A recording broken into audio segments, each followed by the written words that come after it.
intuition to take us out of this.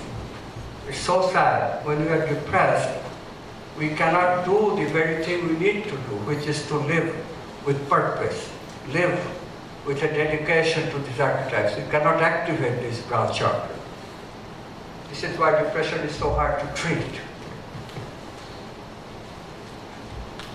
So what to do? The answer that is emerging to me, and I've talked to Azumoto, with a very great psychologist, and she's sort of agrees with me, and we'll have to investigate this further in actual trials. But the recipe is quite simple. You know, if we put these repressed people in the company of people who are connected, who have Ananda, either in creative flow or in Turiyananda, which is what happens when you are with realized people, like I told you the story of Franklin Wolf, or Ramakrishna, Maharshi. Those are the people who have Turiyananda. That's another, even more connected Ananda. But even if you are with a person of regular Ananda, the creative flow, even that will generate a certain amount of induction. And in that induced capacity, the person may be very treatable. So my hope is to create this university where the students will be measuring in that particular aspect, psychology, integrated psychology. Every one of them will have that experience of living the creative flow. So if you can make a creative flow, a tangle hierarchical relationship with your client, the depressed person, I think the depression is very treatable.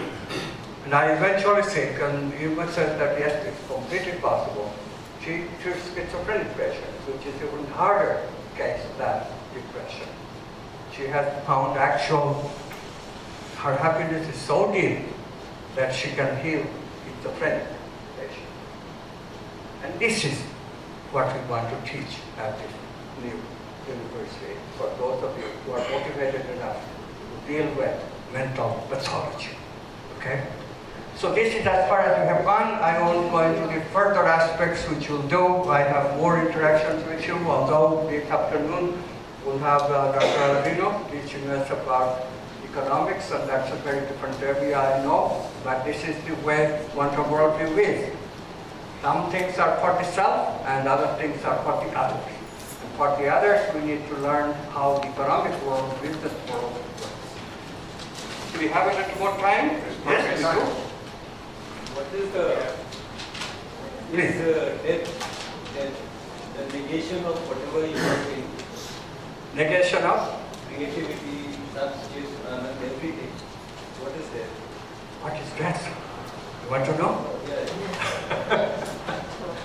in concept Okay. only. In concept only.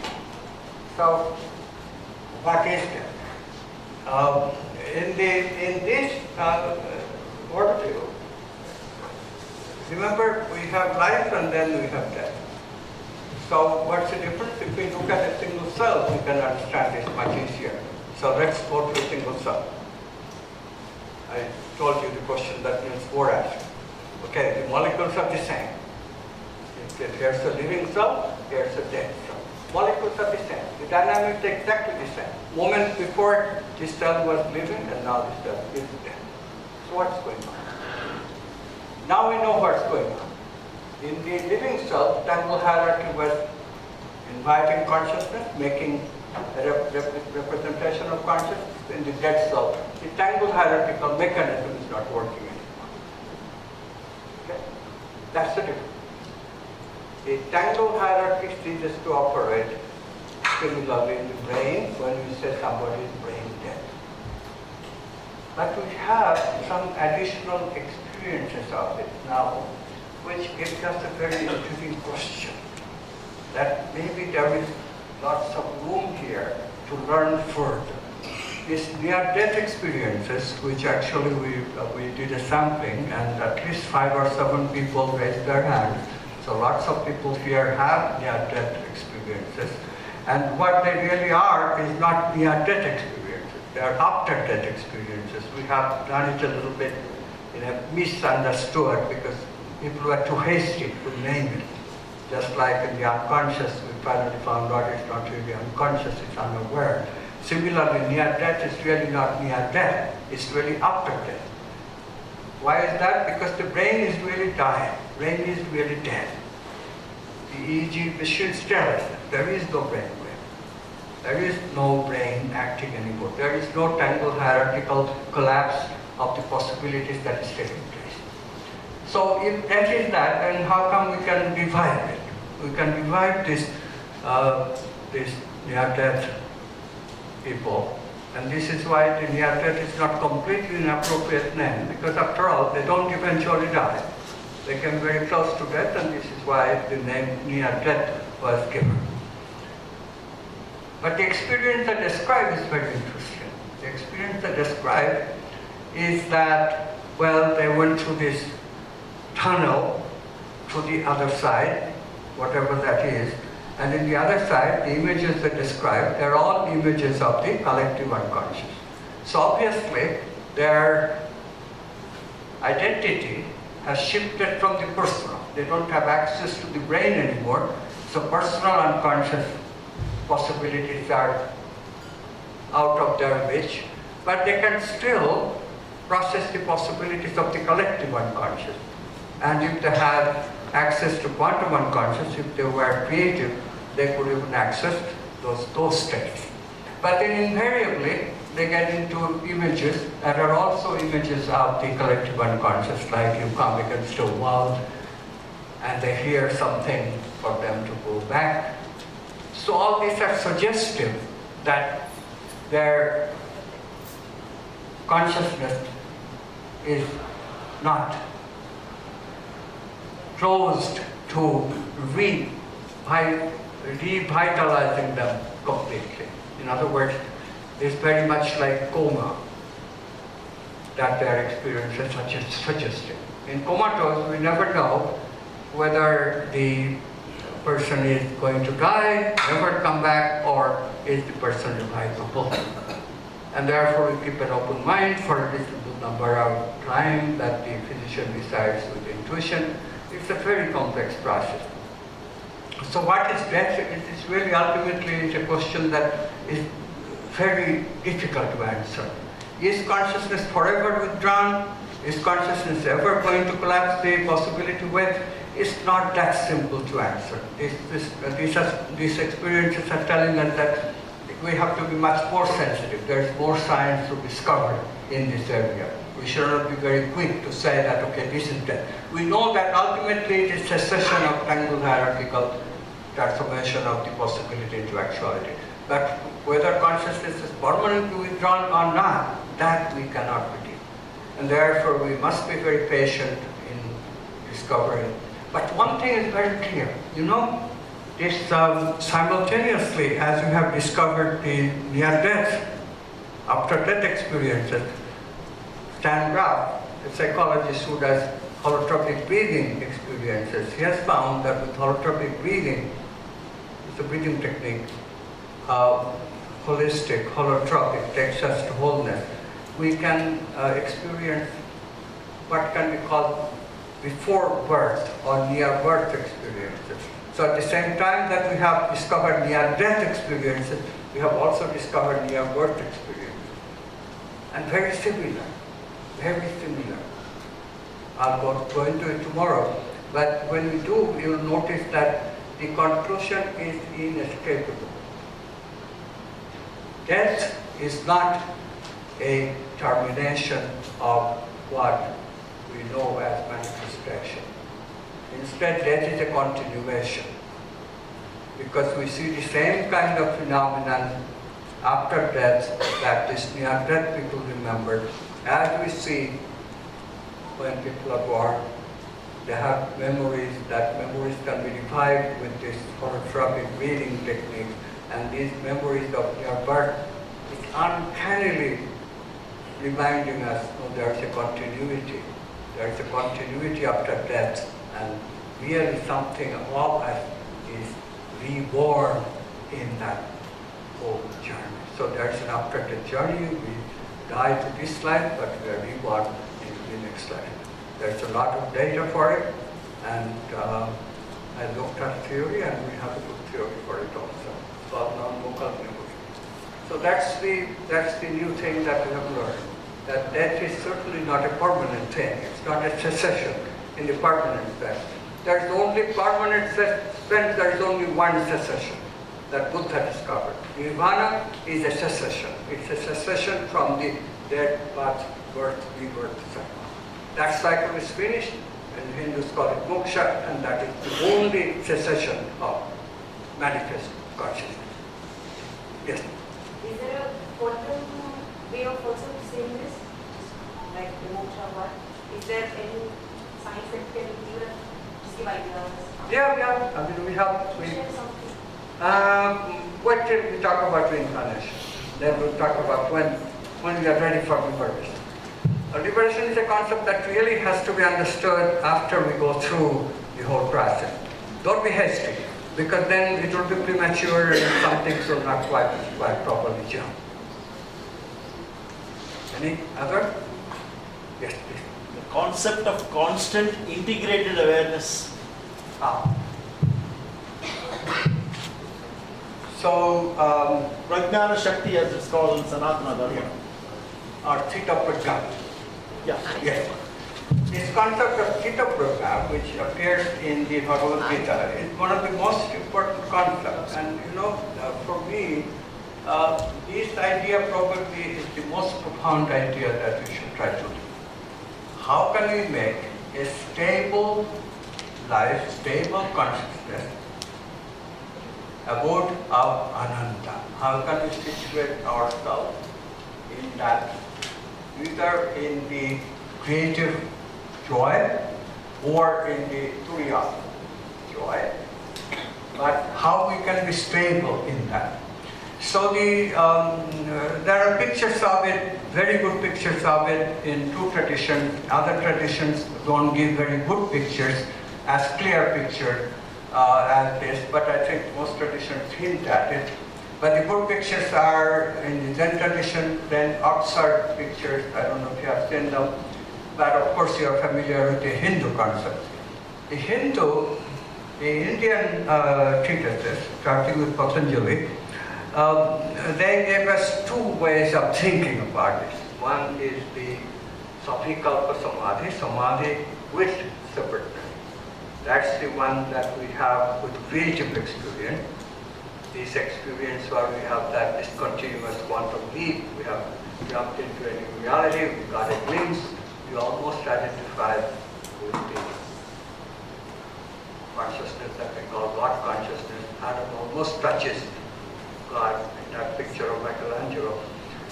So that's the Safikalpa, Samadhi with separateness. But then the great teachers, great masters talk about another state, which is another way of living, which is without even this separateness. It turns out that quantum physics can comprehend that, because we have kind of experiments which suggest that we can choose now and something that was earlier can be precipitated because I'm choosing now. So in other words, I can choose now as for an event that is happening now, or I can choose also an event on a delayed basis. I choose now, but something that is the source of this choice now, really earlier in terms of time than this choice, without which this choice would not take place. That can precipitate because I'm choosing now. Near death is an example, and this Nirvikalpa Samadhi is another example. But the problem of discussing this further with you at the moment is that then I have to go into delayed choice experiment a little bit. This is a marvelous thing to learn, and I do intend to talk about it, because you know, we have to revive this concept, this great high spiritual concept of what distinguishes the life of the spiritual savant, like Ramakrishna, like this Ramana Maharshi, names that I'm mentioning so many times. What distinguishes them from ordinary people? What state do they live? Why do they say, talk about Turiya constantly in the Indian philosophy and psychology? We have to rediscover this heritage, and quantum working shows that these are completely scientific, and we can have eventual scientific data about it as we start investing and investigating these things. Now, what is the value of it? Today we have discovered non-locality in the laboratory. So in a sense, we already know non-local consciousness. But still, if we can experience is not the right word. So I call it imperience. If we could imperience these things that we call samadhi, that's an experience. It's not experienced yet. It's an experience on delayed choice. I don't know if it's making any sense. As I said, we are putting the cart before the horse. It's a little bit too premature. So I should really wait. But that's when we become Citta-Prajna. Because when that happens, then the prajna, this knowledge, this wisdom that I am connected, never disappears. Never disappears. So it can happen also with the creative joy, when we have a flow with the quantum self. Even then, this awareness never disappears that I am connected. So the more stable it is, the more Citta-Prajna we are. Okay? So Citta-Prajna is something that we can explain now, and therefore we can legitimately cover. We can say, all right, that's our goal. We want to be stabilized in this wisdom that we are connected. Thank you. Good. Why do you think Patanjali is the last word? There can be no research possible after what Patanjali has said. There should be experimentation. Of course. I don't agree that. No, Patanjali stopped with Kaivalya, right? Kaivalya is an idea which is a little bit ambiguous in my opinion, but probably close to that Nirvikalpa Samadhi. Research beyond that is possible. Why? Because the idea is that is that the end of the journey. In my opinion, it's not necessarily liberation. This is where opinions will differ. Not having this kind of state, I cannot really say. But what the quantum physics is saying, quantum physics sides with the wisdom of the Buddhist path. There we have clear distinction between two states. One can be a Buddha, where you are liberated, nirvana, or you can be a bodhisattva. Now, there is some difficulties in understanding what a bodhisattva is. How can you wait at the door of enlightenment forever? So it has to be understood in a reincarnational scheme. But the wonderful news is that we now have very good reason to believe that, there could be alternative physical universes.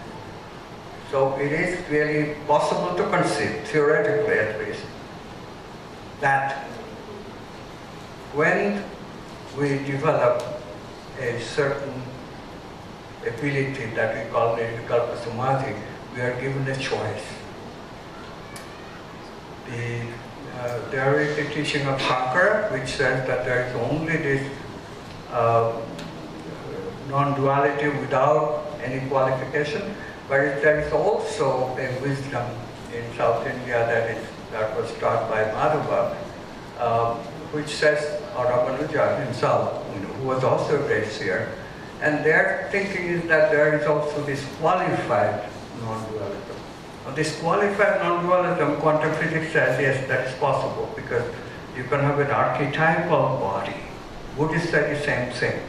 You can have a body in the physical, but you can also have a different kind of body in the archetypal land, which can make representations of the archetypes directly.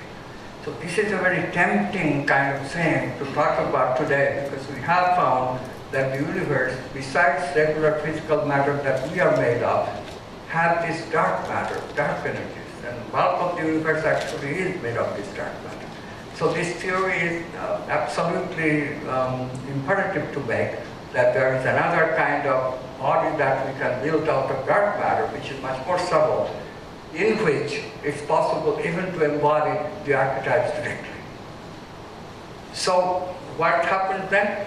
When we die with awareness, we can either choose the path of total moksha, liberation, or we can choose the path of Sambhavukaya in Buddhism.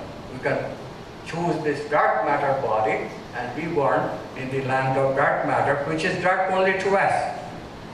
Dark means that we cannot directly interact with it with our optical, with our nasal, with our hearing, and all these five senses are hopeless. But we can still communicate without the sensing, without the signals, with non-local consciousness. So therefore, these are people among us, and perhaps the enlightened people that we see around us are privileged with having this perpetual body. This is why they don't get the idea of, reincarnation anymore, that out of that cycle, but they are always having also this body with them. So therefore there is a kind of awareness in them which is different. There are legends here, there is a fellow named Babaji who many people have seen. So, you get into speculative areas, they read, and there's all this UFO data. A very speculative subject, and I don't want to talk about too much. See, I'm answering your question, so you had a good intention. I didn't want to. So these are extremely speculative area. We need to do more research. But you see, the possibilities are enormous. Possibilities are enormous because, you're right.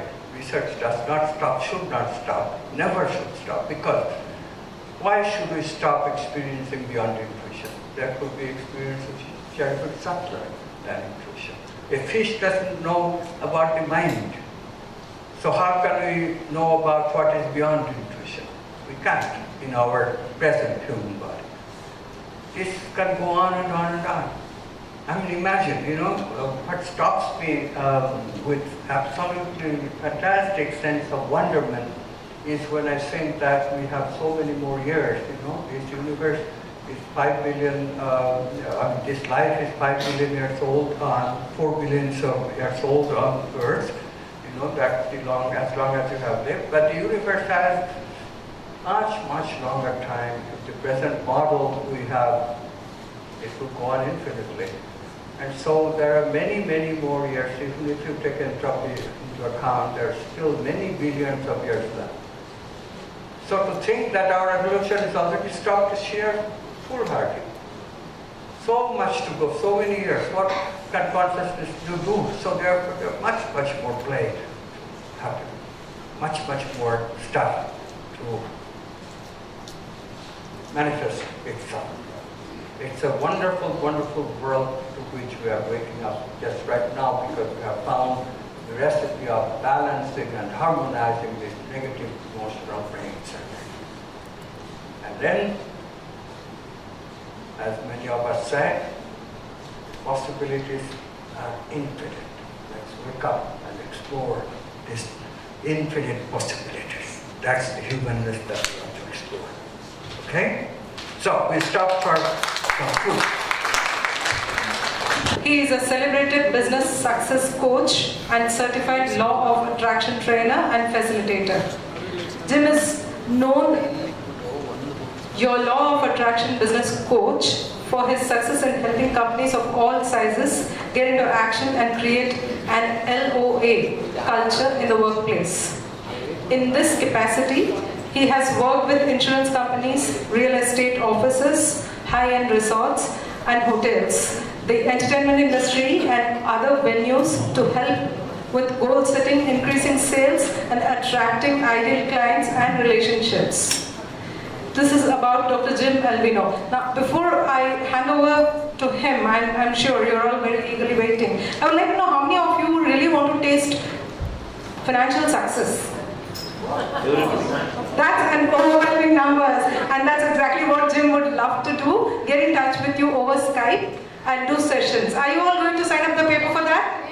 Absolutely. So be in for that. We'll be circulating the papers, which we'll later on hand over to Dr. Jim. So here is, please help me welcome Mr. Jim Alvino.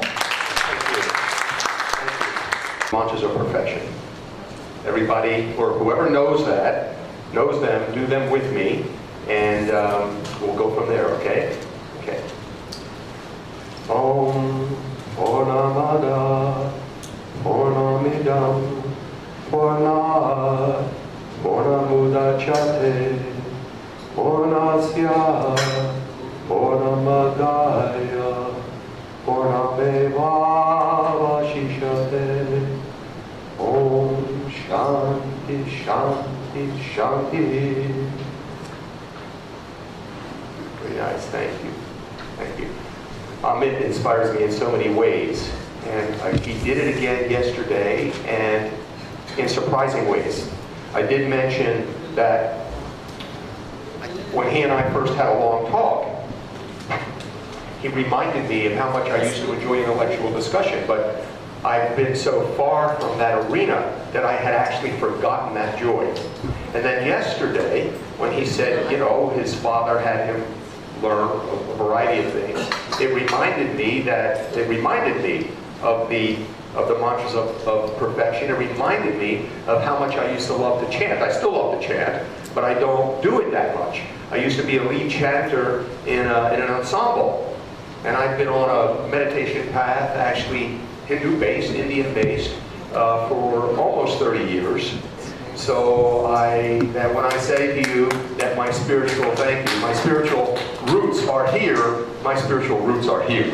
So I want you to know that. In addition to that, I used to be a part of a prison project, which a group of us would go into the prisons in California, federal prisons in California, and help train the inmates in meditation, yoga, chanting, so that they would have a better chance once they got out of staying out and figuring out who they are.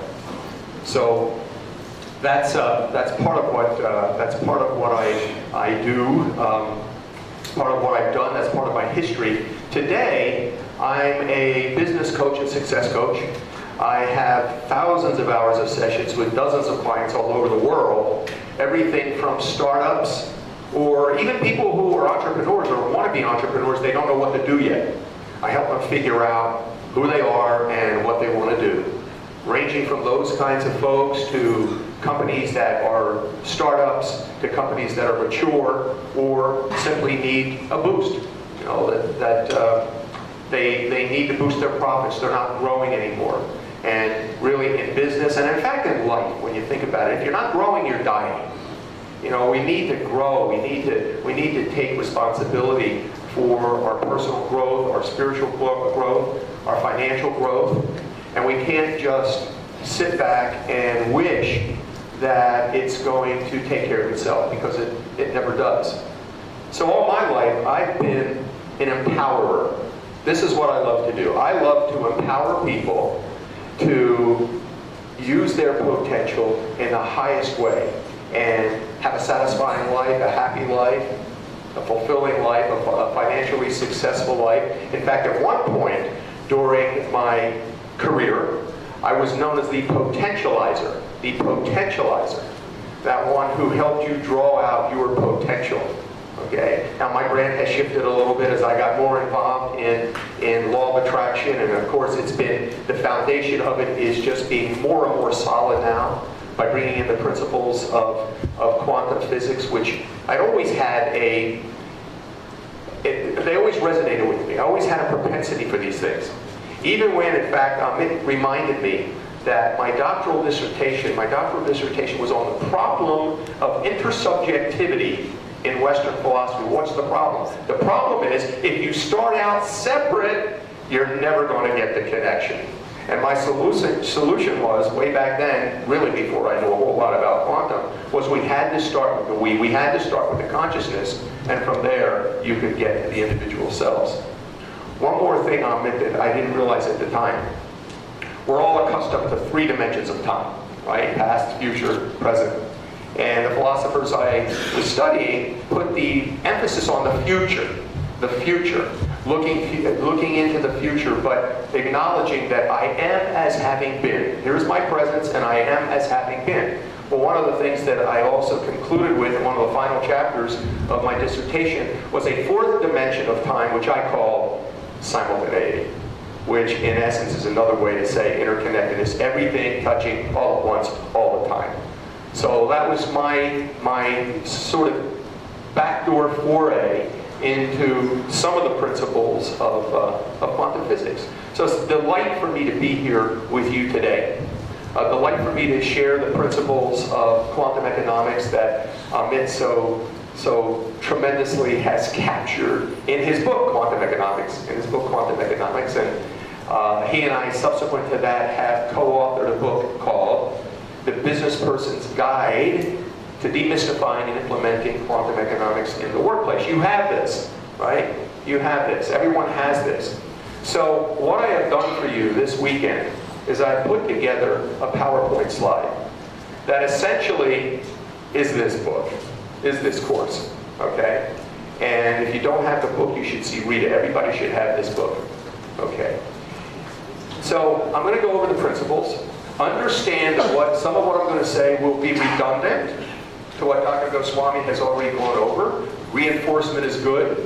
Reinforcement is very good. Some of these concepts are very, very abstract and very deep, so it wouldn't hurt to have them repeated a little bit. Now, I'm not Dr. Goswami, and he's in the audience, so the pressure's on.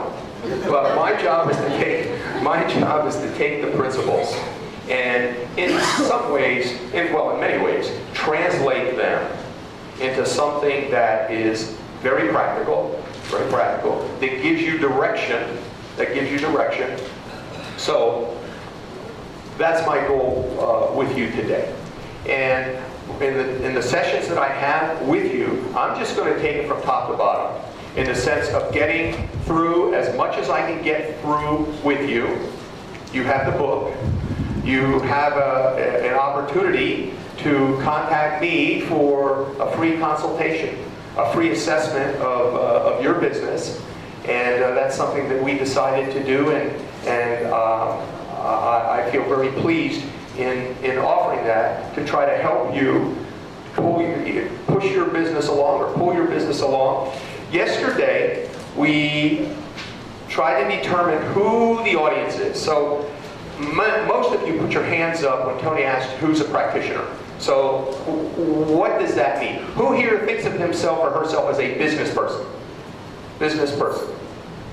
Okay, that's good. And those of you who didn't put your hands up, what are you? Are you still practitioners? You still regard yourselves as practitioners, but not a business person? Workshops? Workshops, so do you do business? Do you do workshops for money? Yeah. All right. Do you have expenses and revenue? All right. So we're going to call you a business person. Okay. Yes, sir. Aspirant to becoming a quantum expert. Probably, if not in this life, then next life. Okay. Okay. You've already set the horizon there. I would shoot for this lifetime. If you miss it, go to the next. You've already put yourself in the next one. Right? Okay. Fair enough. All right. So what I'm going to do today is the presentation's based on a book, as I said, Business Person's Guide, which in essence is founded on Dr. Goswami's book, Quantum Economics. Okay? Yesterday I indicated how excited I got about Quantum Economics, his book, when I read it, and the potential, I think, for really transforming the world, transforming economics, our concept of economics, of course, with quantum physics principles as the foundation. And there's no question in my mind that that's going to take place. And one of the departments of the university, the new university we are founding, is a business school, or is a business college. Okay? So it's going to be, it's very, very important. Very, very, very important, we believe. What I'm going to give you is Quantum Economics, the book and the principles, some interpretation of that, okay, that I have brought in by virtue of being a business coach and a success coach and having an understanding, or at least projecting an understanding of how these principles can be applied to your business, and also some extrapolations. Dr. Goswami's book is very, very rich, and we have extrapolated certain concepts that are not quite in the book, but they're in the book, but not in the form that I'm going to give them to you. They're in different concepts that I'm going to share with you. And I think that could be very, very enriching for you. I do a lot with my hands and I walk around, so bear with me. It's that Italian piece. That's all fine and part of the delivery which we like to see and hear. We would rather like you to be a bit slower in your deliveries.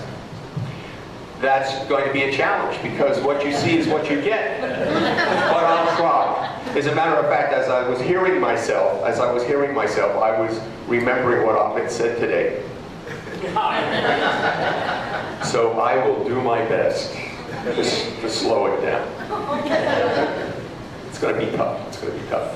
So I asked two questions at the beginning.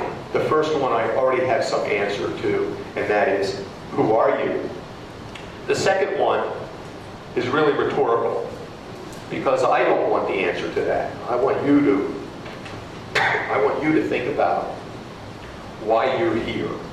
I want you to think about why you're here. A couple of people came up to me and, in essence, asked, "Why am I here?" You know, and I want you to think very deeply about that.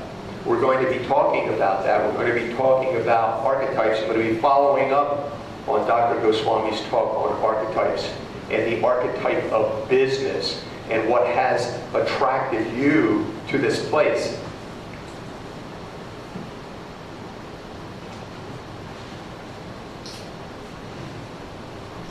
Because you're here, even if you don't know quite why or fully on the surface, something from within, something deep within, has brought you here today. This workshop, and of course Dr.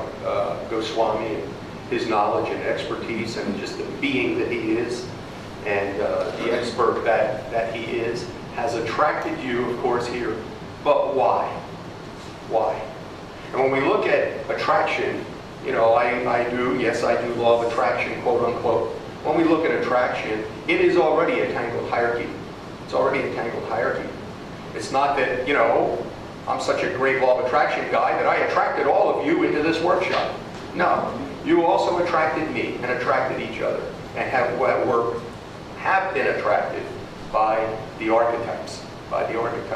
There's one archetype in general that, as a business person, has drawn you here, but you also participate in the other archetypes, depending on what your business model is, depending on what kind of practitioner you are, and so forth. So, here are my intentions and outcomes for you today. I'm going to do an overview of selected principles in quantum economics. I can't cover everything. I will give you takeaways that you can implement now in your business. You can implement now. And you're going to have an opportunity, you've already heard that opportunity, to continue with us what we started here today and this weekend. And that is, get a complimentary assessment of what it is you're currently doing and my input as to how you might tweak a few things to be more reflective of the quantum worldview, and of course we believe more successful as a business person, happier as a business person as well. My methodology is to circle back. Like Dr. Goswami, I speak organically, and what I mean by that is, if I'm on a point, this is a river, but the river has many tributaries. And if I come to a tributary that I think is valuable to go off on that tributary, I will do so. I call that organic. And I will get back to the river. But certain things that maybe were intended to reach you later in the presentation may reach you earlier if it's appropriate. So that's my methodology. I will circle back. I will circle back. My style is animated. I will try to slow myself down. Do the best I can with that. So here are a couple ways in which we can work with you, that we work with companies. We do so life coaching, of course, business coaching and business consulting, and that would be the company assessments or individual assessment. How many here have companies of 1 to 10 people? Okay, 10 to 50? Over 50? Okay, a few of you. Okay, over 100? Okay, all right, thank you. So most of you are small businesses, but some of you are larger and large enough to take what we were offering this weekend and to really modify your business model in a significant way. Namely, to apply the principles of quantum physics and the principles of the quantum worldview to your enterprise in a very essential way, in a very fundamental way.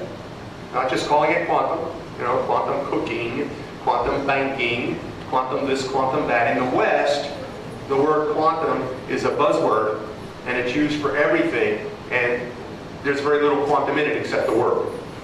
So what we want to do is make sure that you understand the principles and really be able to instill those principles in your business. We do strategic planning. Much of my work with coaching students and coaching clients is strategic planning, and I'm going to take you through a 7-step quantum economics strategic planning model to indicate some of the things that are important that you should be paying attention to in your business. And of course, we have an opportunity, we are creating an opportunity for those of you who want to become quantum economics certified business coaches. Quantum economics certified business coaches.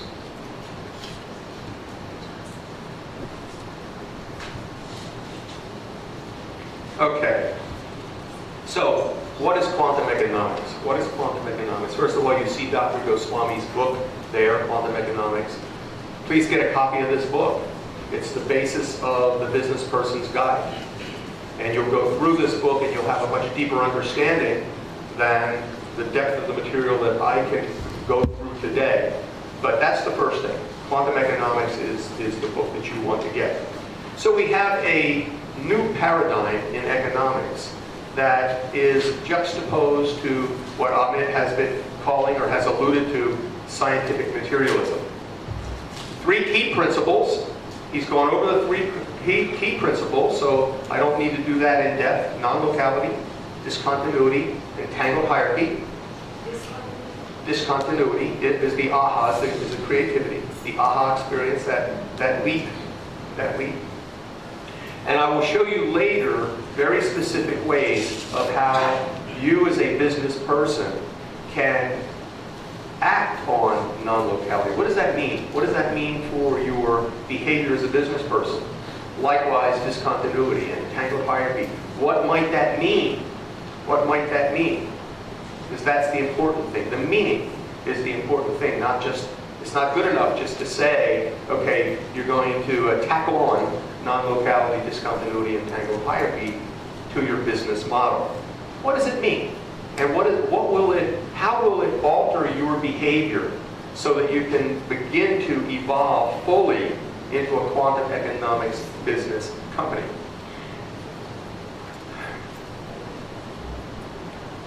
Amit in the book goes into great depth on the history of capitalism, the whole period of Adam Smith, and it's in depth, but at the same time it's succinct.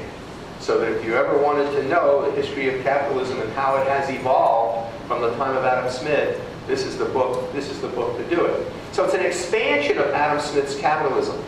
So it is a capitalism. We aren't talking about capitalism, right? We are talking about exchanging value for value. Okay? And quantum economics can solve several problems if done right. Number 1 is reduce the frequency, and magnitude of business boom and bust cycles. Is anyone here, well, we have been in and we're probably still in a global recession. Has any of you acutely felt this in recent years? We had a major crash in the United States in 2008 with regard to property. How about here? What has happened here? Yeah. Yes. The real estate is Real estate for sure. Yeah, it's Stock market, yeah. What else? Anything else? Those are two biggies. So what we're finding is that these booms and these busts are more and more frequent, and they're of greater and greater magnitude. Okay? And one of the reasons is that the model on which Adam Smith built his capitalism is no longer operative, no longer applicable. In fact, it probably never was. But the fact that a couple hundred years have transpired, and we have a population, a global population of what, 8 billion or so people, has really stressed our natural resources. Now, many of us, particularly in the West, and certainly a lot in the United States, still act as though material resources, natural resources, are infinite. And if they're infinite, you can do anything. You can do anything. You don't have to worry about conservation. You don't have to worry about ecology. You don't have to worry about recycling, separating your trash. None of that. Doesn't matter. It won't matter from a perspective of infinite resources. But they're not infinite. They're finite. And we're running out of them. But this was the purview of Adam Smith at the time that Wealth of Nations was written, in which capitalism was described. So we have a very different scenario today. That paradigm no longer works. That paradigm no longer works. Adam Smith also envisioned that capitalism would be a means by which the middle class, also shrinking in my country, very shrinking middle class, would have greater access to capital as well as a life of meaning. Now what we have is a huge gap between what I call the poverty-stricken and super rich and poverty-stricken. Huge gap, and it's a growing gap. So what do we do about that? Are we satisfied as a world, as a country here in India, as the United States, or any country, are we satisfied that 99% of the wealth is in the hands of 1% of the population? There's a sense of lack of fairness, isn't there? Doesn't it seem that way? Doesn't quite seem fair. Well, fairness aside, we want to close that gap, and we want to build again a middle class of people who can prosper, who can have the luxury the leisure that we want in our lives, who have time to contemplate what life is, who they are, what is the meaning of life, what is the meaning of truth, those great questions. That's what quantum economics can help us get back. So it's a plan for restoring and revitalizing the middle class, and it's a commitment to develop human capital globally in alignment with the purposive evolution of consciousness. Now, Dr. Goswami is going to focus on that tomorrow, so I won't have a lot to say about that. But the whole idea of each of us being responsible not only for ourselves and our own empowerment, but everything we do makes a mark on the quantum field. Makes a mark. In fact, the existential philosophers used to say, every act, every choice we make chooses for all of humanity. So if I choose to murder somebody, humanity's a murderer. Humanity's murderous. If I choose to be philanthropic and charitable, humanity is charitable. Every act each of us makes, in part, helps define who we are. Right?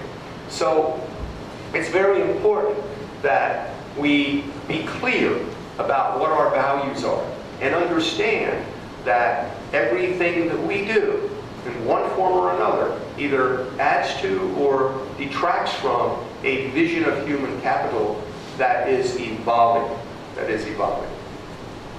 And it's a model of sustainability.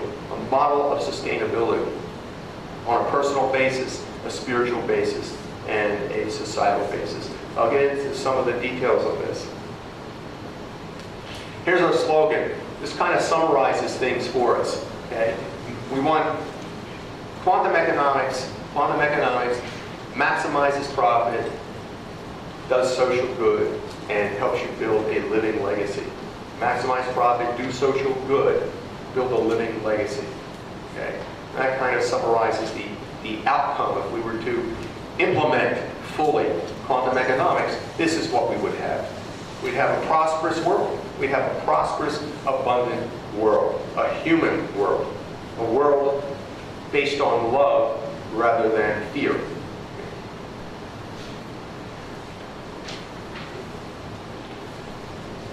So we take the bold approach.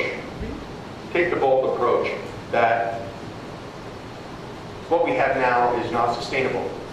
And what I have clustered as energetic components of success, I think that's the next slide, energetic components of success. We either instill these things that we've been talking about, vital energy, the subtle bodies, okay? We either instill these in our business model and understand that those resources are fundamentally infinite. Right? There's no scarcity of subtle body, vital energy resources. And unless we recognize that, that businesses that do not recognize that will soon be closing their doors. Now, we don't know how soon it is, but because your customers are your customers, your clients, the marketplace is clamoring for the meaning, hungering for more than what we're giving them. Okay? Unless we do give them what they hunger for, we'll be out of business. We'll be out of business. Okay? And it's not satisfying for the shopkeepers or the business owner either, just to have a relationship with your customer or client is what we call merely transactional. Merely transactional. We can have relationships, we can have tango hierarchies that are truly transformational with your customer, with your client, with your employees, with all of your stakeholders. And we're going to show you how to do that. So, Amit has alluded to Jung and 4 worlds, sensing, feeling, meaning, intuiting. So this is part of that metaphysical model that is a part of quantum economics, as is the basic hierarchy. We refer to the basic hierarchy of Maslow, of Abraham Maslow.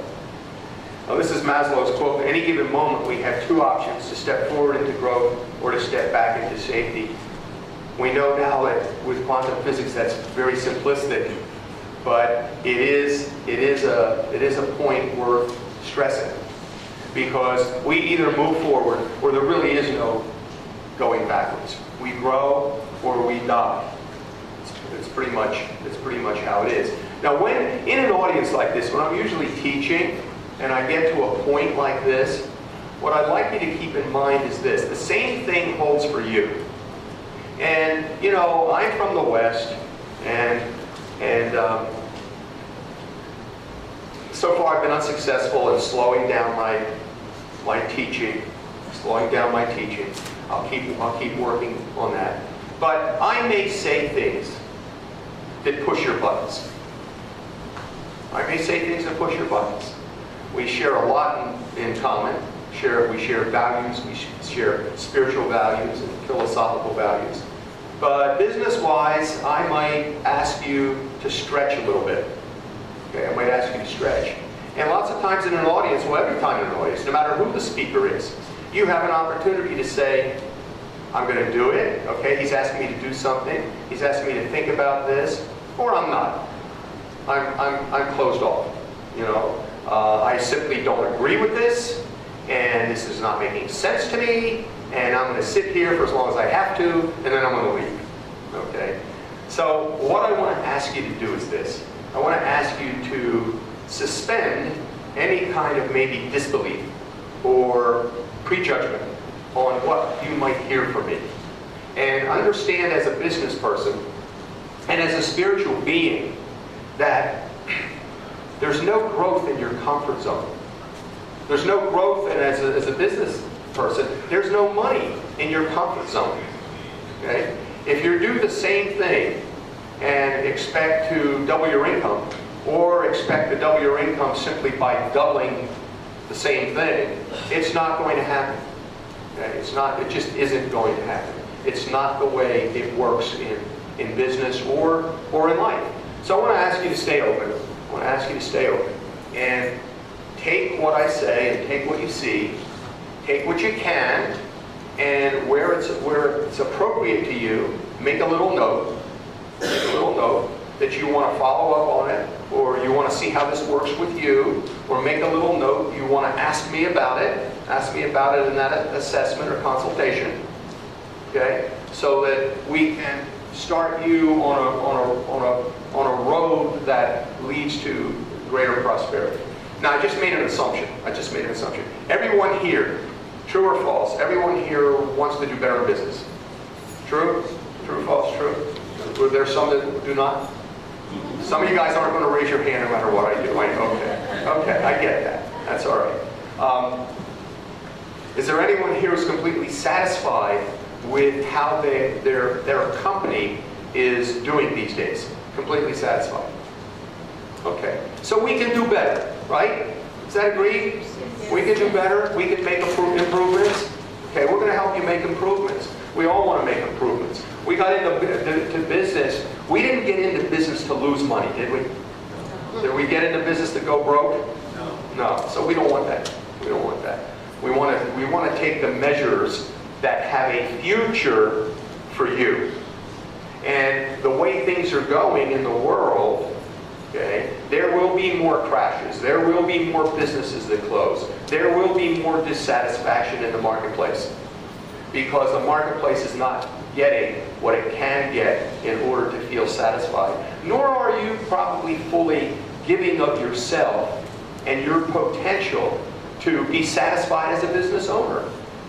So we see both sides. We see both sides, the business owner and the marketplace, and we want to bring them together in a way that is joyful and abundant. So businesses that fail to genuinely incorporate such metaphysical frameworks. What's a metaphysical framework? Is it same as quantum science? What is it? Is it similar to quantum science? Well, quantum science would be considered a metaphysical framework. So metaphysical is what? Meta means what? Beyond, behind. Okay. So I gave you an example or two. Jung's typology would be a metaphysics. Hierarchy of needs could be considered a metaphysics that underlies some of what we're talking about here. Okay. And I've clustered these things, and some of the examples that I'm going to give you, including how to go from negative brain circuitry to positive brain circuitry, very important. Negative emotions to positive emotions, very important. I've clustered such things as the energetic components of success, without which you won't do better. You just won't. I don't want to sugarcoat it for you. But, you know, the other thing I wanted to point out is that you here in India are so far ahead of much of the rest of the world when it comes to understanding the energetic components. So this book was written not just for Indians. So if you feel like, well, you already know this, and of course the energetic components, and of course that means the spiritual foundation, that's fantastic. Okay? But many businesses do not. And if they do not, then we anticipate that there will be many, many failures. Why do we need quantum physics? Because what we have now isn't working, and it can't work It can't work. You take a look at present-day capitalism, you can call it the best of times, the worst of times. I was looking at this again. I don't know what the best of times actually would be for this. You can become an entrepreneur. Capitalism makes room for our becoming an entrepreneur, going into the marketplace with a product or a service, delivering our passion, something that we love to do, and being paid for it, the best of both worlds. Okay? So it makes room for that. And it's a good system, but it's a system also that's subject to abuses. Why, for example, there's so much wealth in the hands of so few. Why there is so much greed, for example, in the world. And we have television shows in the United States that are called American Greed. And they highlight, they feature people who have been super greedy. Now, many of them end up in prison, but some of them are on the loose, using all the resources that they stole from people unabashedly. You know, how can you put people out of your homes? You know, fool them into mortgaging their home so that you can rip them off. You know, and not have any conscience about it. But that goes on. That goes on. So it was the American dream, quote unquote, is kind of a universal concept now. It's a universal concept. To have a good living, maybe to have a home or not have a home, but to have a good living, to have financial security at the very least, if not financial freedom. Okay? To do what you love to do, to have that kind of freedom as well. Okay? Versus this thing called Wall Street, which has been a disaster.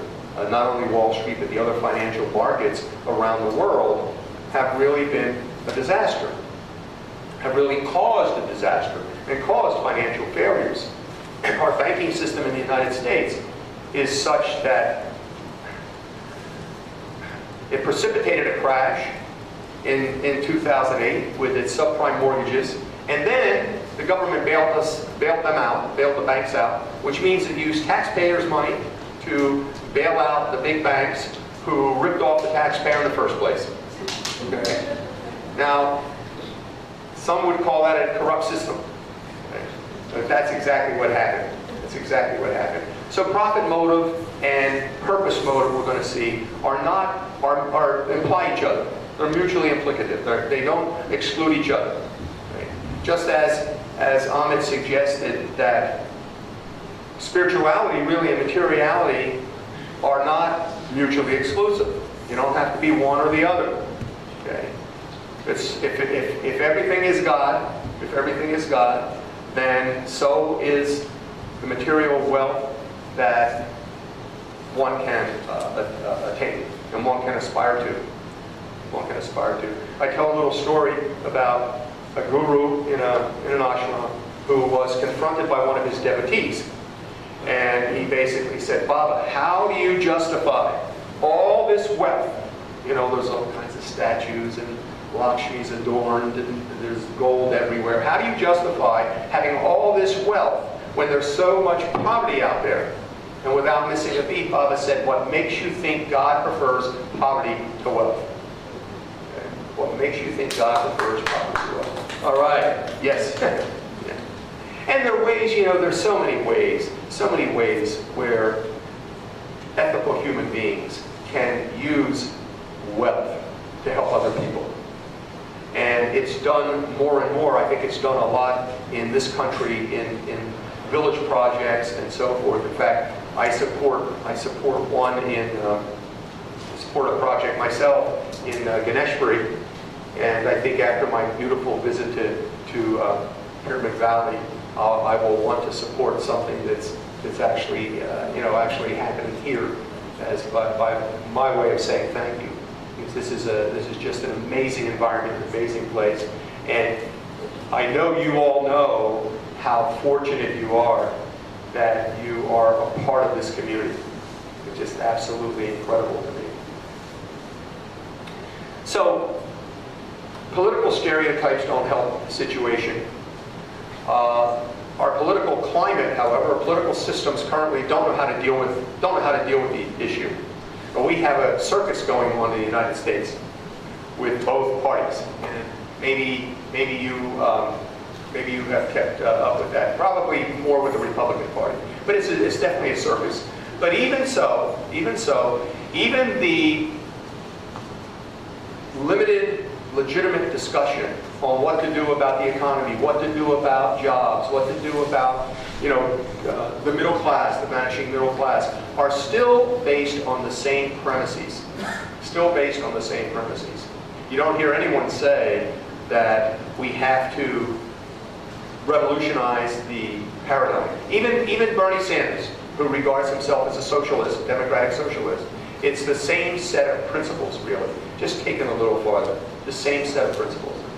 So what we're proposing with quantum economics, what Dr. Goswami is proposing with quantum economics, is a different paradigm. It's a quantum paradigm. It turns scientific materialism on its head. Okay? It acknowledges the infinite resources of the subtle bodies of vital energy. It acknowledges that our physical resources are finite. They're limited. Okay? We're running out of them. We're exploiting the earth. Okay? Whereas if we look within, and if we learn if we think how to commoditize and market the subtle body energies and products and services, then that will do amazing things. Excuse me, that will do amazing things to revitalize the economy, bring back a middle class, bring the kinds of joy and satisfaction and higher level experiences like fulfillment and love, okay? Abundance-based economics versus scarcity-based economics. This is what quantum economics is really all about. And when you think of abundance versus scarcity, for example, can you visualize how that is rooted in your spiritual tradition? Right?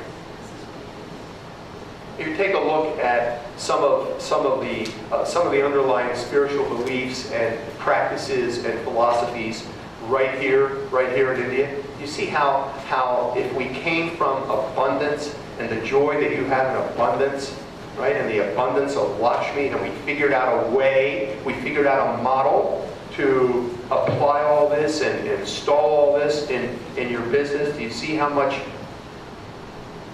happier people would be and how much more fulfilled? Even the marketing, the traditional marketing is antithetical to the quantum view. And here's what I know you get a lot of this on the internet, and we get a lot of this in once again, my country, which is an extreme. They do not have the spiritual foundation that you have. And yes, there are lots of religions and religious sects and things like that. But 3 principles of marketing that are taken for granted truths are market to the pain points, stress urgency, in other words, hurry up and buy, as well as scarcity. There's not going to be enough for you if you don't hurry up and buy now. Totally antithetical to a spirit of abundance. So I've challenged us, and I challenge you, because this is virgin territory. This is unwritten territory. To come up with marketing, let's say for each of your companies. Wouldn't it be interesting just to just metaphorically speaking say, John, come on over. I want to share something with you I think you really value. I got lots of it. There's no rush.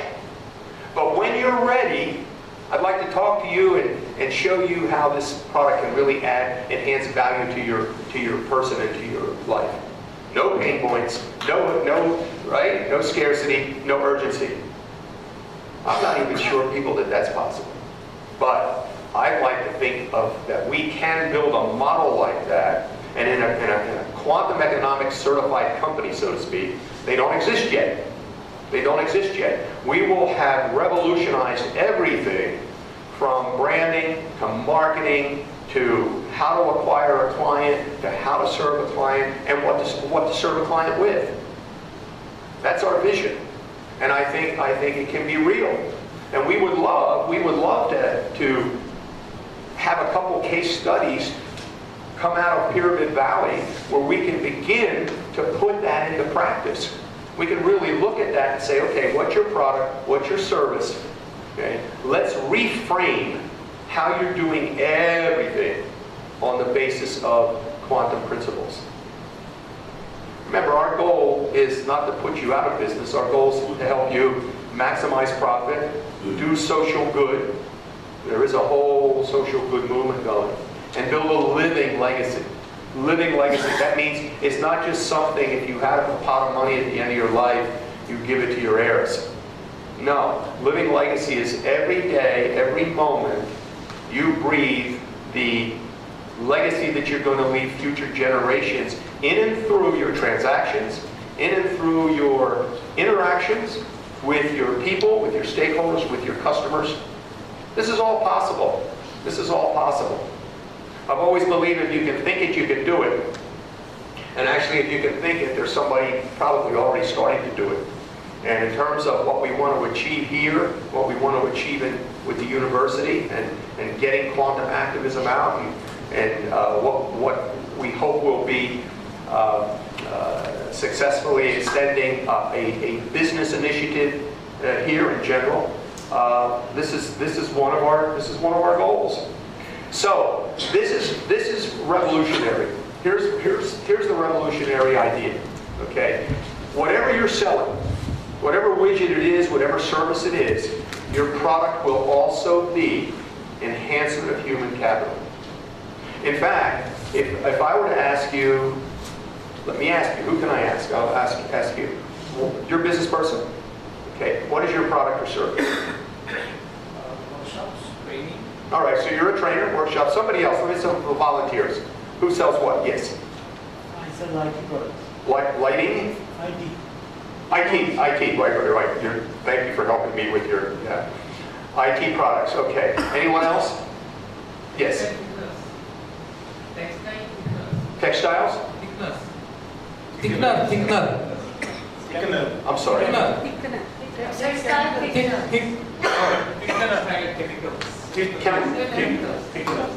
Textile chemicals. Chemicals. Okay. Somebody else, I'm sorry. Somebody else. Yes. Transformation services using quantum energy and neurolinguistic programming. All right, let's call it quantum energy. How many medical practitioners or alternative wellness practitioners do we have here? Right. Okay, thank you. Those of you who are doing this are a little ahead of the game in terms of the concept that I'm trying to get across here, and that's this. No matter what widget you sell, if you sell training, if you sell hot dogs, if you sell cars, whatever it is, whatever you sell, what you're really selling is the transformation. Those of you who are into transformation, you're really selling your product. Your product is the transformation of your client. The transformation of your client. Now, those in the training and workshop business already know this. So how might it be, how could it be, say, that if you sell chemicals, or if you sell pens, or if you sell manure, whatever it is, how might it be that your real product is the transformational exchange